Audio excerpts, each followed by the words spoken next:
नमस्कार दोस्तों। आपका स्वागत है मेरी इस यूथ एम्पावरमेंट की वर्कशॉप में, जहां पर हम उस एक्चुअल की प्रॉब्लम को फाइंड कर रहे हैं और उसका सॉल्यूशंस एक्शन प्लान में दे रहे हैं कि आप उस एक्शन को ले सके अपने बच्चे के लिए और अपने खुद के लिए। और आप अपने इस जीवन में जो भी यूथ के लिए पैटर्न है जो स्टक है, कहीं पे कहीं स्टक स्टेट में है बच्चा, या आप खुद ही एक यूथ है स्टक है, क्या वो प्रॉब्लम है जिसकी वजह से आप यंग सक्सेसफुल एनर्जेटिक लाइफ नहीं जी पाते, अपनी डिजायर लाइफ नहीं जी पाते। मेरा नाम नितेश शर्मा है और मैं एनएलपी यानी neuro linguistic programming personal transformation coach हूँ। और आज मैं आपको एक ऐसी चीज बताने जा रहा हूँ जो हमारी सेल्फ इमेज को बर्बाद कर देती है, जो हमारे सफलता में प्रॉब्लम भी है और कहते हैं कि दुखदाई भी है। और उसका नाम है कंपैरिजन।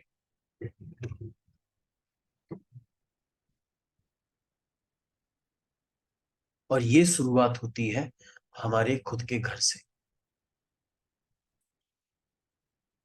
बच्चे की जिंदगी, मैं आपको पहले भी बता चुका हूं, बच्चे की जिंदगी दो चीजों में उलझी रहती है और वही लोग उसके जीवन को या तो बनाते हैं या फिर बिगाड़ते हैं। और वो सबसे पहले है, पहला जो है वो है आपके पेरेंटिंग, और दूसरा जो है वो है आपका स्कूल।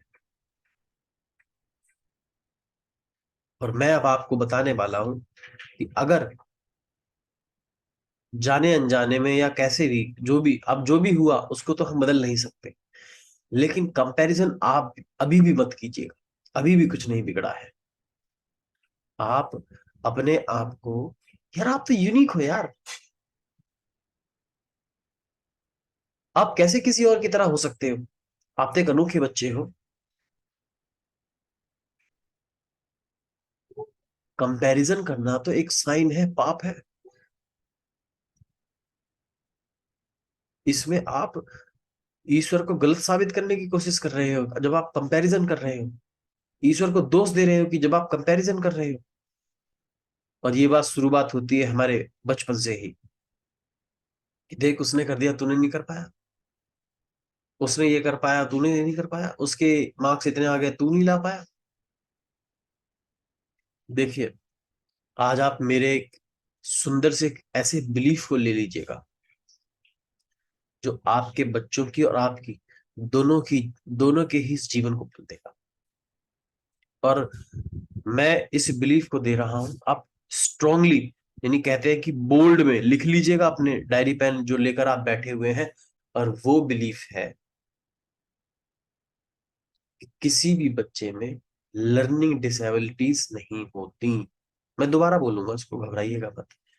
किसी भी बच्चे में लर्निंग डिसेबिलिटीज नहीं होती। सभी बच्चे हर चीज को सीख सकते हैं जो वो सीखना चाहते हैं, जो संभव है। अब मैं इस पे पॉज ले लेता हूं ताकि आपको बात समझ में आ जाए कि हमें अपने बच्चे को कभी भी किसी भी बच्चे से कंपेयर नहीं करना है। और कंपैरिजन ही, जो हम कंपेयर करते हैं, वही सबसे बड़ी प्रॉब्लम होती है।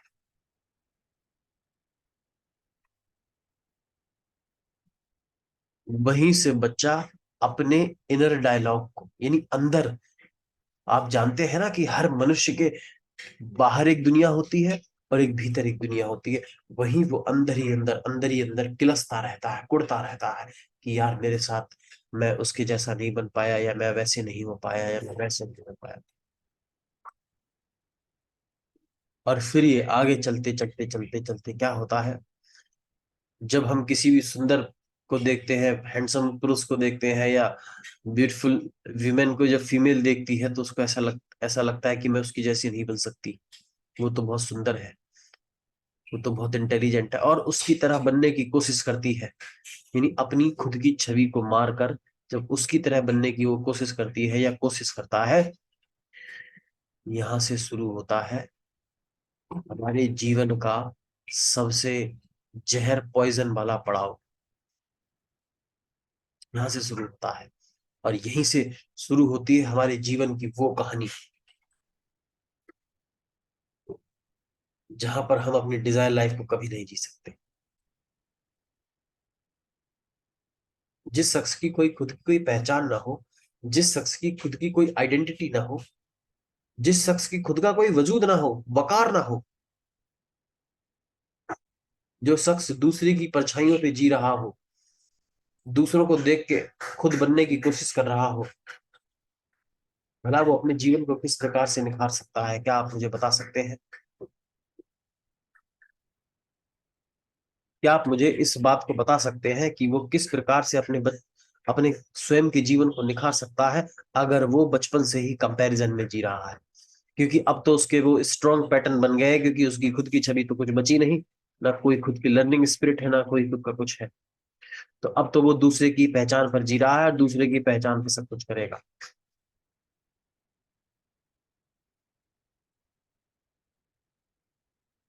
और उसके लिए आप सॉल्यूशन सुन लीजिएगा, डायरी पेन लेकर बैठ जाइएगा, क्योंकि मैं यहाँ पे केवल बातें करने नहीं आया हूँ आपसे, मैं आपको रियल के सॉल्यूशन देने आया हूँ जो एक्शन प्लान में है।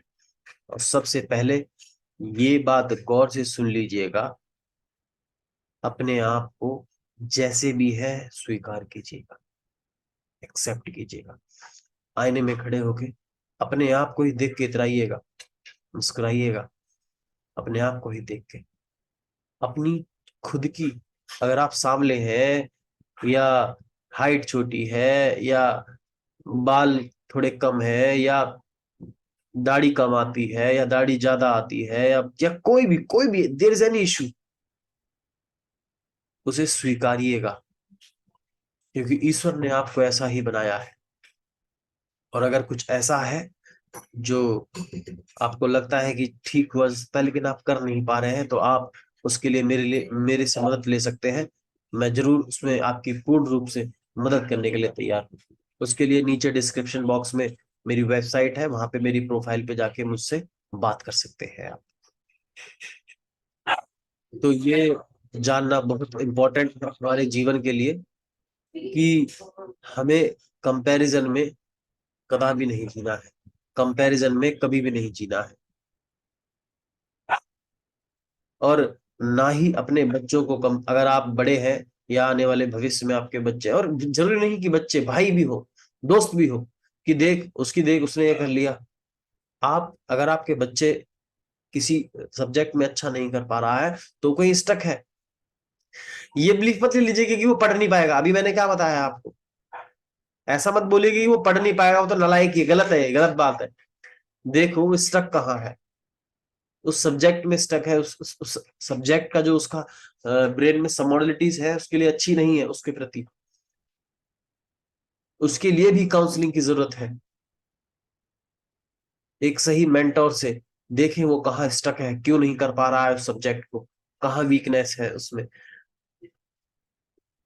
जिम्मेदारी को दूर से मत टालिएगा।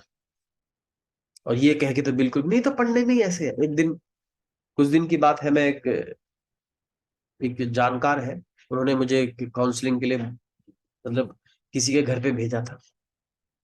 तो वहां पे गया तो मैं किसी और की काउंसलिंग के, उनकी बेटी की काउंसलिंग के लिए था।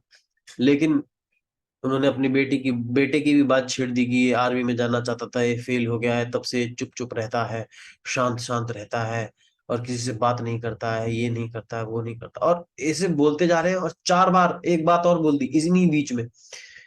ये तो शुरू से ही देखो, मैं तो सच बता रहा हूँ, ये तो देखो भाई, पहले ही बता रहा हूँ कि ये पढ़ने में लायक है, पढ़ने में ज्यादा होशियार नहीं है। क्या कह रहे हो यार, आप उसके सामने ही बोल रहे हो। मैंने बोला नहीं, क्योंकि अभी रैपो नहीं बनी हुई थी मेरी।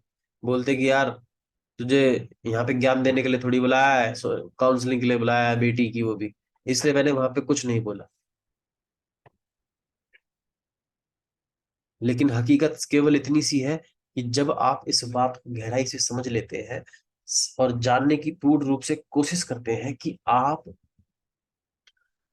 जो आपके बच्चे हैं, आप उसे इस तरीके से मत कंपेयर कीजिएगा किसी भी चीज से, और इस तरीके से उसके बिलीफ को मत दे दीजिएगा उसको भी कि नालायक है। वो अपने आप को ये बात मान के बैठ जाता है, स्वीकार करके बैठ जाता है कि भैया मैं तो हूं ही नालायक, अब वो कोशिश भी नहीं करता।